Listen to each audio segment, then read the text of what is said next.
বড় মহিষ একদম জলস্থির মতো কখনো দেখা হয়নি, দেখে খুব ভালো লাগতো। আমার জীবনে এই প্রথম দেখি যে বিরল প্রজাতির মহিষ। একটি মহিষ হাতের সমান। বিকেল গড়িয়ে সন্ধ্যা প্রায় নগরীর ডিসি হিলের রাস্তার পাশে উৎসুক জনতার ভিড়। কিছু সময় পর দেখা মিলল বৈদ্যুতিক খুঁটির সাথে বাঁধা বিশাল দেহের তিনটি মহিষ।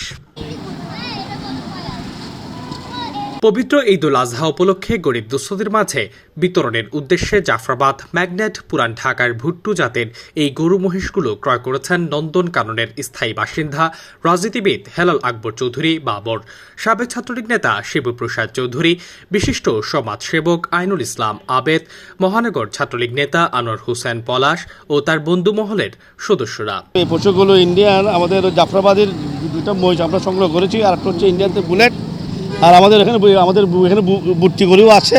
হ্যাঁ, আরও দু তিনটা মিলে প্রায় 6-7টা আমাদের ইনশাল্লাহ আমার বন্ধু হেলাল আকবর চৌধুরীর উদ্যোগে আমরা এগুলো সব কালেকশন করেছি।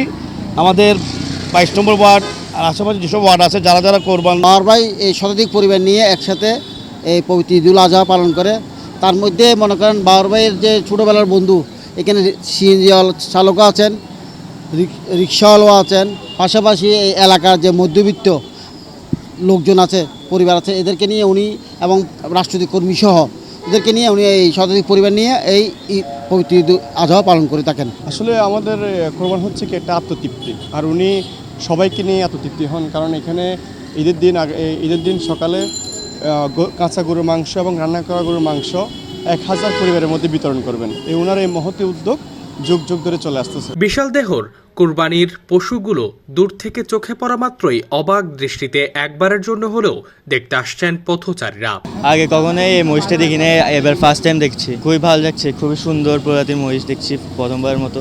একটি মহিষ হাতের সমান। এরকম মহিষ প্রথমবার দেখলাম, খুব ভালো লাগলো। দূর থেকে দেখে খুবই আকর্ষণীয় লাগলো যে জিনিসটা খুব জাফরাবাদী মহিষ আগে কখনো দেখা হয়নি, এই বছর এখনই ফার্স্ট দেখলাম লাইফে। দানবের মতো তো হাতি দেখে মনে হচ্ছে বিশাল আকৃতির একটা মহিষ। 15 লক্ষ টাকায় ক্রয় করা এই 3টি মহিষ ছাড়াও আরও 12টি গরু মহিষের মাংস বিতরণ করা হবে অসহায়দের মাঝে।